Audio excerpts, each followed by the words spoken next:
Jesus inicia as bem-aventuranças exaltando os pobres de espírito, um conceito que muitas vezes é mal compreendido.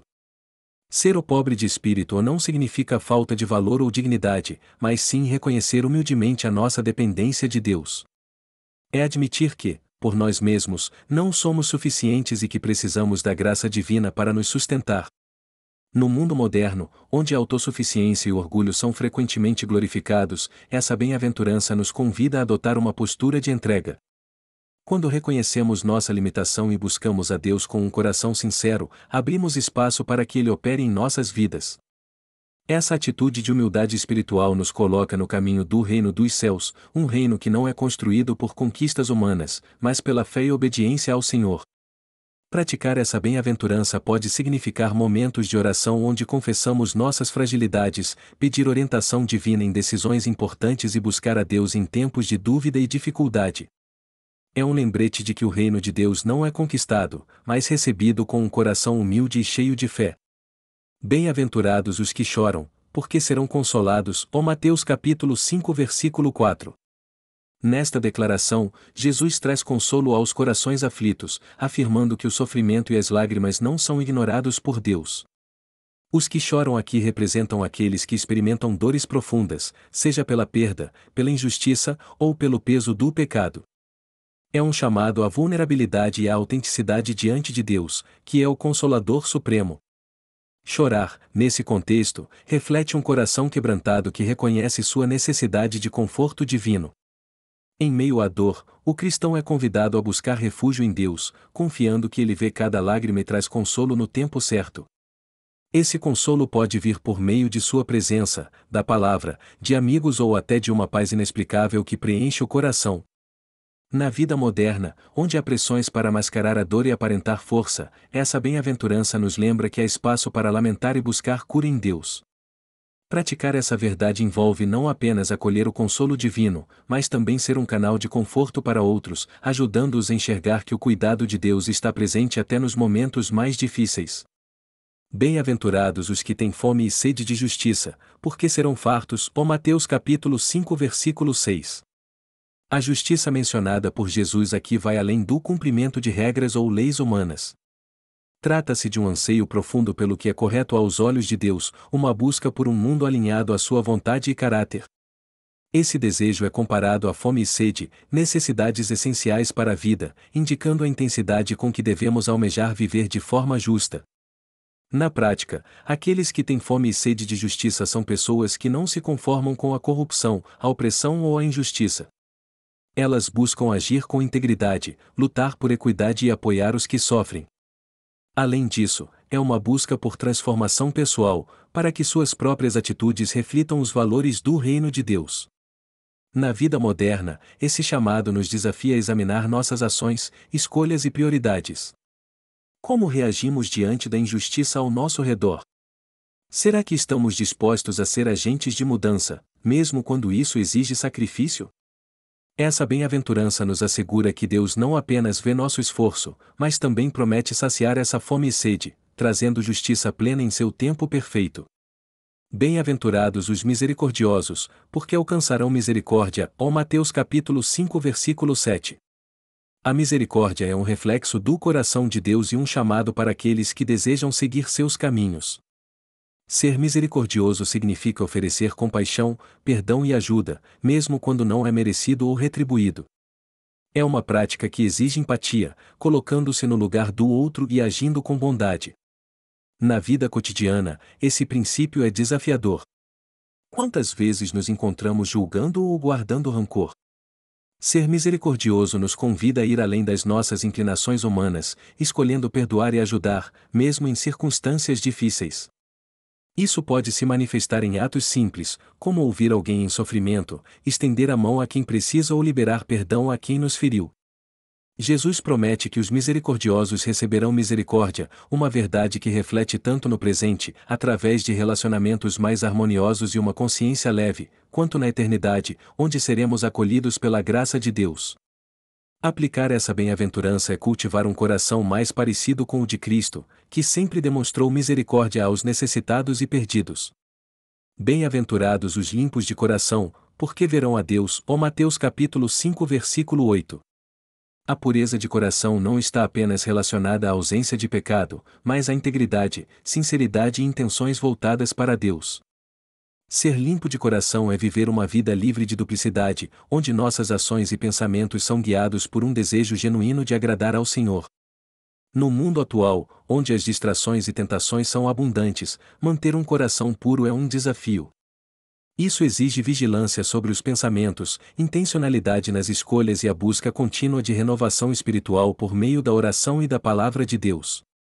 A promessa de ouvir a Deus não é apenas uma visão futura na eternidade, mas uma experiência presente de intimidade com o Pai. Aqueles que se dedicam à pureza experimentam a presença de Deus de forma mais clara e profunda, sentindo sua direção, conforto e amor em suas vidas diárias.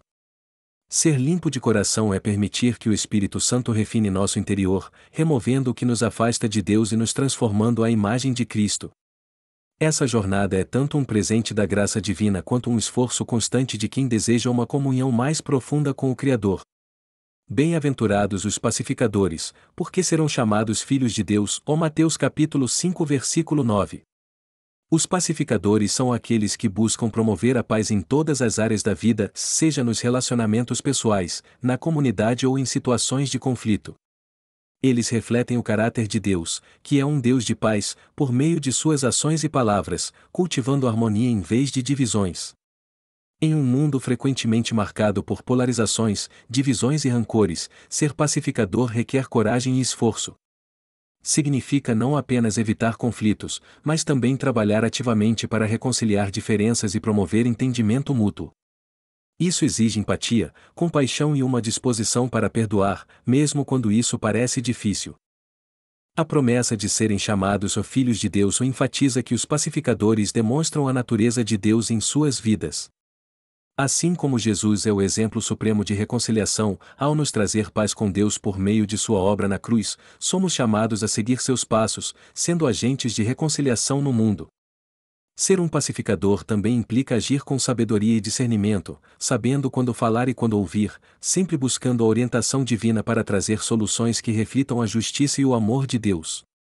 Bem-aventurados os perseguidos por causa da justiça, porque deles é o reino dos céus. Mateus capítulo 5 versículo 10. Esta bem-aventurança celebra aqueles que permanecem firmes em sua fé e valores mesmo diante de perseguições. Ser perseguido por causa da justiça significa enfrentar oposição, crítica ou sofrimento por viver de acordo com os princípios do reino de Deus, como integridade, compaixão e fidelidade à sua palavra.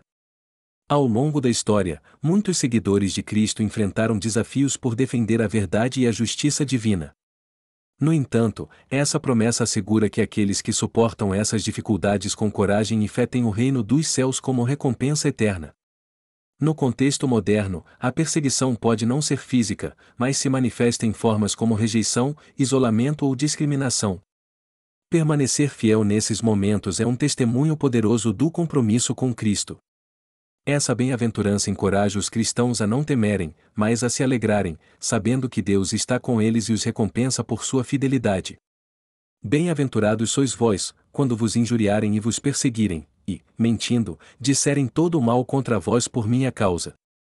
Alegrai-vos e exultai, porque é grande o vosso galardão nos céus, pois assim perseguiram os profetas que foram antes de vós. Mateus capítulo 5 versículo 11 de dezembro. A última das bem-aventuranças é um chamado à alegria e esperança para aqueles que sofrem por causa de Cristo. Ao contrário da resposta humana natural ao sofrimento e à perseguição, que seria tristeza e desespero, Jesus instrui seus seguidores a se alegrarem, porque essa experiência os coloca na mesma linha dos grandes profetas e servos de Deus que também enfrentaram adversidade por anunciar a verdade de Deus. Na vida moderna, isso pode significar enfrentar ataques verbais, calúnias ou ser ridicularizado por princípios cristãos em um mundo cada vez mais pluralista e secular. Porém, a resposta cristã a isso é radicalmente oposta ao ressentimento ou ao desejo de retribuição.